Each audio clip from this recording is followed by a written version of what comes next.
Hello అందరికీ! ఈరోజు క్లాస్‌లో మనం కొత్త చాప్టర్ స్టార్ట్ చేస్తున్నాం. అదేంటి cell cycle and cell division. Okay. Last క్లాస్‌లో మనం ఏం చాప్టర్ డిస్కస్ చేసుకున్నాము? The cell basic unit of లైఫ్‌ని. ఓకే. ఆ చాప్టర్‌లో మనము సెల్ ఎలా ఉంటది, సెల్ లోపల ఉన్న ఆర్గానెల్స్ ఎలా ఫంక్షన్ చేస్తాయి, దాని స్ట్రక్చర్ ఏంటి అనేది చూసాం కదా! ఈరోజు మనం స్టార్ట్ చేసే చాప్టర్‌లో ఒక సింగిల్ సెల్ నుంచి కంప్లీట్ ఆర్గానిజం అనేది ఎలా ఫార్మ్ అవుతుంది అనేది నేర్చుకోబోతున్నాం. ఓకే. సో, అన్ని ఆర్గానిజమ్స్ అనేవి వాటి లైఫ్‌ని ఎక్కడి నుంచి స్టార్ట్ చేస్తాయి? సింగిల్ సెల్ నుంచి స్టార్ట్ చేస్తాయి. ఓకే. ఈ సింగిల్ సెల్ అనేది డివైడ్ అయ్యి డాటర్ సెల్స్‌ని ఫార్మ్ చేస్తది. ఓకే. 2 డాటర్ సెల్స్‌ని ఫార్మ్ చేస్తది. అగైన్ ఈ 2 డాటర్ సెల్స్ పెరిగి అంటే సెల్ గ్రోత్ అయ్యి మళ్ళీ డివైడ్ అయ్యి again it will form 2 daughter cells. అంటే ఇదొక 2 డాటర్ సెల్స్‌ని ఫార్మ్ చేస్తే ఇదొక 2 డాటర్ సెల్స్‌ని ఫార్మ్ చేస్తాయి. ఇలా మల్టిపుల్ టైమ్స్ డివిజన్ జరగడం వల్ల మనకి మిలియన్స్ ఆఫ్ సెల్స్ అనేవి ఫార్మ్ అవుతాయి. దానివల్ల ఒక సింగిల్ సెల్ నుంచి ఒక కంప్లీట్ ఆర్గానిజం అనేది ఫార్మ్ అవుతుంది. ఓకే. సో, సెల్ క్యారెక్టరిస్టిక్స్ ఏంటి? Growth and reproduction are the characteristics of cell. Clear? అన్ని ఆర్గానిజమ్స్‌లో ఈ సెల్ డివిజన్ అనేది చాలా ఇంపార్టెంట్ ప్రాసెస్. అంతే కదా! సెల్ డివైడ్ అవ్వడం వల్లనే ఒక సింగిల్ సెల్ నుంచి కంప్లీట్ ఆర్గానిజం ఫార్మ్ అవుతుంది. అందుకోసమని ఈ సెల్ డివిజన్ అనేది చాలా ఇంపార్టెంట్ ప్రాసెస్. సో, ఈ సెల్ డివిజన్ జరిగేటప్పుడు ఏమవుతదంటే డీఎన్ఏ రెప్లికేషన్ అవుతది అండ్ సెల్ గ్రోత్ అనేది జరుగుద్ది. ఓకే.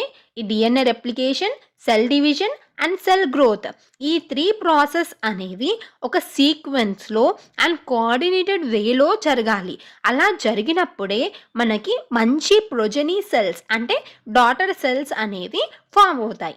ఓకే. ఏమంటున్నా? DNA replication, cell division, cell growth ఈ 3 ప్రాసెస్ అనేవి ఒక సీక్వెన్స్‌లో అండ్ కోఆర్డినేటెడ్ వేలో అంటే ఒక దాని తర్వాత ఒకటి ఒక సీక్వెన్స్‌లో అండ్ ఒకటిని ఇంకొకటి కోఆర్డినేట్ చేస్తూ జరగాలి. అలాంటప్పుడే మనకి మంచి ప్రొజెనీ సెల్స్ అనేవి ఫార్మ్ అవుతాయి. క్లియర్? సో, సెల్ సైకిల్ అంటే ఏంటంటే the sequence of events by which the cell duplicates it's genome. అంటే డీఎన్ఏ రెప్లికేషన్ అనేది జరగాలి. And synthesis the other constituents of the cell అంటే సెల్ గ్రోత్ అనేది జరగాలి. దాని తర్వాత ఏమవుతాయి? Cell eventually divides into 2 daughter cells అంటే సెల్ డివిజన్ అనేది జరుగుద్ది. ఈ 3 సీక్వెన్సెస్‌ని మనం ఏమంటాం? సెల్ సైకిల్ అని అంటాము. ఓకే. అర్థమైందా? Cell cycle is nothing but a sequence of events by which cell duplicates it's genome. అంటే డీఎన్ఏ రెప్లికేషన్ జరిపి సెల్ గ్రోత్ జరిగిన తర్వాత సెల్ అనేది డివైడ్ అయితే 2 డాటర్ సెల్స్‌లో ఈ ఈవెంట్స్ అన్ని ఈ సీక్వెన్స్ ఆఫ్ ఈవెంట్స్‌ని మనం cell cycle. Clear? Cell growth అనేది కంటిన్యూయస్‌గా జరుగుతూనే ఉంటది. బట్ ఈ డీఎన్ఏ సింథసిస్ అనేవి ఏదో ఒక్క ఫేజ్‌లో మాత్రమే జరుగుద్ది. ఓకే. బట్ ఈ సెల్ గ్రోత్ అనేది అలా కాదు. సెల్ గ్రోత్ అనేది కంటిన్యూయస్ ప్రాసెస్. డీఎన్ఏ రెప్లికేషన్ అనేది ఒక స్పెసిఫిక్ స్టేజ్‌లో మాత్రమే జరుగుద్ది. Okay. So, these events are under genetic control. ఈ డీఎన్ఏ రెప్లికేషన్ గానీ, సెల్ గ్రోత్ గానీ, సెల్ డివిజన్ గానీ అన్నీ వేటి కంట్రోల్‌లో ఉంటది? జెనెటిక్ కంట్రోల్‌లో ఉంటది. క్లియర్? సో, నెక్స్ట్ మనము ఫేసెస్ ఆఫ్ సెల్ సైకిల్ గురించి డిస్కస్ చేద్దాం. యూకారియోటిక్ సెల్ అనేది 24 అవర్స్‌కి ఒకసారి మాత్రమే డివైడ్ అవుతది. వేరాస్ east cell will divide once in every 90 minutes. Eukaryotic cell ఏమో 24 అవర్స్‌కి ఒకసారి డివైడ్ అవుతది. ఈస్ట్ ఏమో 90 మినిట్స్‌కి ఒకసారి సెల్ డివిజన్ అనేది అండర్‌గో అవుతది. ఓకే. సెల్ సైకిల్ అనేది ఆర్గానిజం టు ఆర్గానిజం వారీ అవుతది. అంటే ఇప్పుడు చూడండి, ఇక్కడ యూకారియోటిక్ సెల్ ఏమో 24 అవర్స్‌కి ఒకసారి అవుతుంది. ఈస్ట్ ఏమో 90 మినిట్స్‌కి ఒకసారి సెల్ అనేది డివైడ్ అవుతుంది. So, organism to organism cell cycle అనేది వారీ అవుతూ ఉంటది. And also from cell type to cell type. అంటే ఒక సెల్ నుంచి ఇప్పుడు యూకారియోటిక్ సెల్‌లో చాలా ఇప్పుడు సపోజ్ మనం తీసుకుందాం. ఒక హ్యూమన్ బాడీని తీసుకోండి. హ్యూమన్ బాడీలో ఉన్న అన్ని సెల్స్ 24 అవర్స్‌కి ఒకసారి డివైడ్ అవుతదని ఏం లేదు. కొన్ని సెల్స్ ఇంకా తక్కువ టైం తీసుకోవచ్చు. కొన్ని సెల్స్ ఎక్కువ టైం తీసుకోవచ్చు. సో, సెల్ సైకిల్ అనేది ఆర్గానిజం టు ఆర్గానిజం వారీ అవ్వడమే గాకుండా సెల్ టైప్ నుంచి సెల్ టైప్‌కి కూడా వారీ అవుతది. ఓకే. అర్థమైందా? ఈ సెల్ సైకిల్‌ని 2 ఫేసెస్ లాగా డివైడ్ చేసాం. One is interphase, another is M phase. ఈ ఎమ్ ఫేస్‌ని మనం ఏమంటామంటే మైటోసిస్ ఫేస్ అంటాం. ఓకే. క్యాపిటల్ ఎమ్ ఎప్పుడు మైటోసిస్‌నే ఇండికేట్ చేస్తది. క్లియర్? సెల్ సైకిల్‌ని 2 ఫేసెస్‌గా డివైడ్ చేసాం. What is that? చెప్పండి, come on. Interphase and M face. Clear? ఇప్పుడు మనము ఇంటర్ఫేస్ గురించి చూద్దాం. ఇంటర్ఫేస్ అనేది రెండు ఎం ఫేస్ మధ్యలో ఉన్న ఫేస్ని మనం ఏమంటున్నాం? ఇంటర్ఫేస్ అని అంటున్నాం. టూ ఎం ఫేసెస్ మధ్యలో ఉన్న ఫేస్ ఏంటి? ఇంటర్ఫేస్. ఇంటర్ఫేస్లో 3 ఫేసెస్ ఉంటాయి. ఏంటవి? G1 phase, S phase and G2 phase. G1 అంటే గ్యాప్ 1 ఫేస్, ఎస్ అంటే సింథసిస్ ఫేస్, G2 అంటే గ్యాప్ 2 ఫేస్. ఓకే, అర్థమైంది కదా? ఈ ఇంటర్ఫేస్కి ఇంకొక నేమ్ ఉంది, అదేంటంటే resting phase or preparatory phase. అంటే ఇక్కడ సెల్ అనేది దాని డివిజన్ కోసం ప్రిపేర్ అవుతుంది అన్నమాట. ఓకే, సెల్ డివిజన్ కోసం సెల్ ఎక్కడ ప్రిపేర్ అవుతుంది? ఇంటర్ఫేస్లో ప్రిపేర్ అవుతుంది. అందుకోసమని ఇంటర్ఫేస్ని మనం ఏమంటున్నాం? Resting phase or preparatory phase అని అంటున్నాము. ఫేస్ని phase of non apparent division అని కూడా అంటారు. సెల్ అనేది డివిజన్కి ఎలా ప్రిపేర్ అవుతుంది? By undergoing cell growth and DNA replication. Okay, అర్థమైందా? సో ఇప్పుడు మీకు ఒక ఎగ్జాంపుల్ చెప్తాను. ఇప్పుడు మనం గురుకుల్కి ప్రిపేర్ అవుతున్నాము కదా. సో గురుకుల్కి ప్రిపేర్ అవ్వడానికి 1 or 2 years అట్లా టైం తీసుకుంటాము. బట్ ఎగ్జామ్ ఎన్ని అవర్స్ రాస్తాము? ఓన్లీ 2 hours or 3 hours రాస్తాము. అంటే ప్రిపరేషన్ టైం ఏమో ఎక్కువగా ఉంటుంది అండ్ ఎగ్జిక్యూషన్ అనేది తక్కువ టైంలో చేస్తాము. సేమ్ సెల్ పరిస్థితి కూడా అంతే. సైకిల్లో ఉన్న cell most of the time, అంటే 95% ఆఫ్ ద టైమ్ అనేది ఇంటర్ఫేస్లోనే ఉంటుంది. మిగిలిన 5% ఆఫ్ టైంలోనే యాక్చువల్ సెల్ డివిజన్ అనేది జరుగుద్ది. ఓకేనా? సో సపోజ్ ఇక్కడ యూకారియాటిక్ సెల్ అనేది 24 hours ఒకసారి డివైడ్ అవుతుంది కదా. అంటే దాంట్లో 95% అంటే 23 hours సెల్ అనేది ఇంటర్ఫేస్లోనే ఉంటుంది. ఆ మిగిలిన 1 hourలోనే యాక్చువల్ సెల్ డివిజన్ అనేది జరుగుద్ది. ఓకేనా? అర్థమైంది కదా? So this is all about the interphase. Next is M phase. M ఫేస్ని మనం ఏమంటామంటే మైటాసిస్ ఫేస్ అని అంటాము. ఎం ఫేస్ని ఫేస్ ఆఫ్ అపారెంట్ డివిజన్ అని కూడా అంటాము. ఇక్కడ యాక్చువల్ సెల్ డివిజన్ అనేది జరుగుద్ది. ఓకేనా?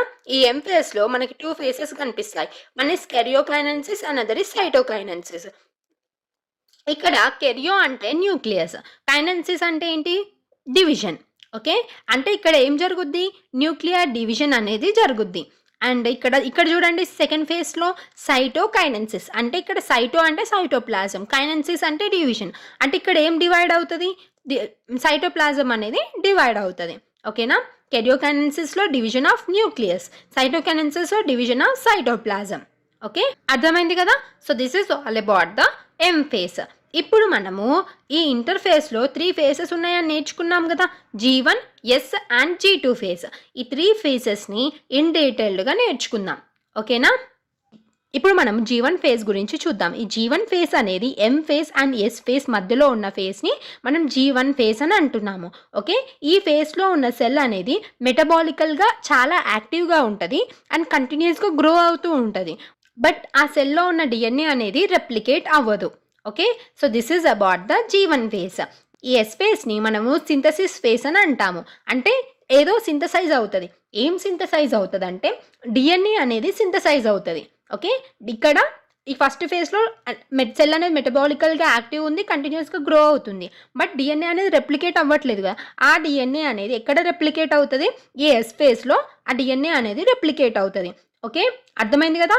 ఒక సెల్ లోపల కొన్ని క్రోమోజోమ్స్ ఉంటాయి కదా, ఆ క్రోమోజోమ్ నంబర్ అనేది పెరగదు డిఎన్ఏ సింథసిస్ వల్ల. జస్ట్ అందులో ఉన్న అమౌంట్ ఆఫ్ డిఎన్ఏ మాత్రం డబల్ అవుతుంది. ఓకేనా? సో సపోజ్ ఒక సెల్ అనుకోండి, ఈ సెల్లో ఒక క్రోమోజోమ్ ఉంది, దాన్ని 1N తోటి రిప్రజెంట్ చేశాను. అండ్ ఇందులో ఉన్న డిఎన్ఏ అమౌంట్ని నేను 2C తోటి రిప్రజెంట్ చేశాను. డిఎన్ఏ సింథసిస్ అయిన తర్వాత, అంటే ఇది ఎస్ ఫేస్ని క్రాస్ అయిన తర్వాత నెంబర్ ఆఫ్ క్రోమోజోమ్స్ అనేవి కాన్స్టెంట్గా ఉంటాయి. But the amount of DNA అనేది డబల్ అవుతుంది అన్నట్టు. ఓకేనా? అర్థమైంది కదా? సో ఎనిమల్ సెల్స్లో డిఎన్ఏ రెప్లికేషన్ అనేది న్యూక్లియస్ లోపల జరుగుద్ది. ఎందుకంటే న్యూక్లియస్ లోపలనే డిఎన్ఏ ఉంటుంది కదా. సో డిఎన్ఏ రెప్లికేషన్ అనేది న్యూక్లియస్ లోపల జరుగుద్ది. అండ్ సెంట్రియోల్ డూప్లికేషన్ అనేది సైటోప్లాజం లోపల జరుగుద్ది. ఓకేనా? సో ఈ సెంట్రియోల్ డూప్లికేషన్ అనేది మనం ఎనిమల్ సెల్స్లో మాత్రమే చూస్తాము. ప్లాంట్ సెల్స్లో ఈ సెంట్రియోల్ డూప్లికేషన్ అనేది జరగదు, ఎందుకంటే సెంట్రియోల్స్ అక్కడ యాబ్సెంట్ కాబట్టి. అర్థమైంది కదా ఎస్ ఫేస్ గురించి. నెక్స్ట్ థర్డ్ ఫేస్ ఏంటి? G2 face. G2 ఫేస్లో ప్రోటీన్స్ అనేవి సింథసైజ్ అవుతాయి. ఎలాంటి ప్రోటీన్స్ అంటే మైటాసిస్కి అవసరమైన ప్రోటీన్స్ అన్నీ మనకి G2 ఫేస్లో సింథసైజ్ అవుతాయి. అర్థమైందా? సో సెల్ గ్రోత్ అనేది కంటిన్యూస్గా జరుగుతూనే ఉంటుంది. మరి డిఎన్ఏ రెప్లికేషన్ ఏ ఫేస్లో జరుగుద్ది? ఎస్ ఫేస్లో మాత్రమే జరుగుద్ది. ఓకే. DNA రెప్లికేషన్ అనేది ఒక స్పెసిఫిక్ స్టేజ్‌లో మాత్రమే జరుగుద్ది. సెల్ గ్రోత్ అనేది కంటిన్యూయస్ ప్రాసెస్ అది. అన్ని స్టేజెస్‌లో జరుగుతూనే ఉంటది. క్లియర్? అర్థమైంది కదా ఇంటర్‌ఫేస్‌లో ఉన్న 3 ఫేసెస్ గురించి. ఈ G0 ఫేజ్ ఆర్ క్యూసెంట్ స్టేజ్ గురించి చూద్దాము. ఏవైతే సెల్స్ ఫర్దర్‌గా డివైడ్ అవ్వాలి అని అనుకోవో అలాంటి సెల్స్ ఏం చేస్తాయంటే G1 ఫేజ్ నుంచి ఎగ్జిట్ అయిపోతాయి. ఓకేనా. ఇంటర్ఫేస్ అయిపోయినాక ఎం ఫేజ్ వస్తుంది కదా. ఎం ఫేజ్లో ఫామ్ అయిన డాటర్ సెల్స్ G1 ఫేజ్లోకి ఎంటర్ కావు. ఇంకా అక్కడ నుంచి బయటికి వచ్చేసి ఒక ఇనాక్టివ్ స్టేజ్లోకి వెళ్ళిపోతాయి. ఆ స్టేజ్ని మనం ఏమంటున్నాం, క్యూసెంట్ స్టేజ్ ఆర్ G0 ఫేజ్ అని అంటున్నాం. అంటే ఇక్కడ సెల్ అనేది ఇనాక్టివ్ స్టేజ్లోకి ఎంటర్ అవుతుంది, బట్ అవి మెటబాలికల్గా యాక్టివ్గానే ఉంటాయి. దాని ఫంక్షన్ అది చేస్తుంది, బట్ డివిజన్లో మాత్రం పార్టిసిపేట్ కాదు. ఎప్పుడు అది డివిజన్లో పార్టిసిపేట్ అవుతుందంటే ఎప్పుడైతే ఆర్గానిజంకి అవసరం ఉంటుందో అప్పుడు మాత్రమే అది సెల్ డివిజన్లో పార్టిసిపేట్ చేస్తాయి. అంటిల్ అండ్ అన్లెస్ అది మెటబాలికల్గా యాక్టివ్ ఉంటుంది, బట్ సెల్ డివిజన్లో మాత్రం పార్టిసిపేట్ చేయదు. అర్థమైందా? అలాంటి కొన్ని సెల్స్ గురించి చూద్దాము. అడల్ట్ ఎనిమల్స్లో ఉన్న హార్ట్ సెల్స్, మజిల్ సెల్స్ ఇలాంటి క్యూసెంట్ స్టేజ్ ఆర్ G0 ఫేజ్లోకి ఎంటర్ అవుతుంది. ఓకేనా. అంటే ఈ సెల్స్ ఒకేషనల్గా సెల్ డివిజన్లో పార్టిసిపేట్ చేస్తాయి. ఎప్పుడో ఒకేషనల్గా అంటే ఎప్పుడైతే ఆ సెల్స్కి ఏమైనా ఇంజురీ అయిందనుకోండి, లేకపోతే ఆ సెల్స్ చనిపోయాయి అనుకోండి, అప్పుడు మాత్రమే సెల్ డివిజన్లో పార్టిసిపేట్ అయ్యి మళ్ళీ న్యూ సెల్స్ని ఫామ్ చేస్తాయి. సో సఫిషియంట్ సెల్స్ ఫామ్ అయిపోయాయి అనుకోండి, again they will be entered into quiescent stage. Okay. అర్థమైంది కదా G0 ఫేజ్ ఆర్ క్యూసెంట్ స్టేజ్ అంటే ఏంటో. ఏవైతే సెల్స్ ఇంకా ఫర్దర్గా డివైడ్ అవ్వాలి అని అనుకోవో సెల్ సైకిల్ నుంచి ఎగ్జిట్ అయిపోయి ఇనాక్టివ్ స్టేజ్లోకి వెళ్ళిపోతాయి. ఆ స్టేజ్ని మనం ఏమంటాం, క్యూసెంట్ స్టేజ్ ఆర్ G0 ఫేజ్ అని అంటాము. ఓకే. ఎగ్జాంపుల్స్ ఏంటి, heart cells and muscle cells in adult animals. అవి ఒకేషనల్గా మాత్రమే సెల్ డివిజన్లో పార్టిసిపేట్ చేస్తాయి. ఒకేషనల్గా అంటే ఎప్పుడైతే ఆ సెల్స్ చచ్చిపోతాయో లేకపోతే ఏమైనా ఇంజురీ వల్ల డ్యామేజ్ అవుతుందో అప్పుడు మాత్రమే అవి సెల్ డివిజన్లో పార్టిసిపేట్ అయ్యి న్యూ సెల్స్ని ఫామ్ చేసి అగైన్ అవి క్యూసెంట్ స్టేజ్ ఆర్ G0 ఫేజ్లోకి ఎంటర్ అయిపోతాయి. క్యూసెంట్ స్టేజ్ ఆర్ G0 ఫేజ్లో ఉన్న సెల్ అనేది దాని ఫంక్షన్ చేయదా అంటే చేస్తుంది. అవి మెటబాలికల్గా యాక్టివ్గా ఉంటాయి, బట్ సెల్ డివిజన్లో మాత్రం పార్టిసిపేట్ కావు. అర్థమైంది కదా. So animals and plants. So యానిమల్స్లో ఉన్న డిప్లాయిడ్ సోమెటిక్ సెల్స్ అన్ని మైటోటిక్ సెల్ డివిజన్నే షో చేస్తాయి. ఓకేనా. ఫ్యూ ఎక్సెప్షన్స్ వచ్చేసి మేల్ హనీ బీస్లో ఉన్న haploid cells mitotic cell division తోటి డివైడ్ అవుతుంది. లేకపోతే మిగిలిన యానిమల్స్ అన్నిట్లో ఏ సెల్స్ మైటోటిక్ సెల్ డివిజన్లో పార్టిసిపేట్ చేస్తాయి, డిప్లాయిడ్ సోమెటిక్ సెల్సే మైటోటిక్ సెల్ డివిజన్లో పార్టిసిపేట్ చేస్తుంది. క్లియర్. నెక్స్ట్ ప్లాంట్స్లో మైటోటిక్ సెల్ డివిజన్ అనేది బోత్ హ్యాప్లాయిడ్ అండ్ డిప్లాయిడ్ సెల్స్లో చూస్తాము.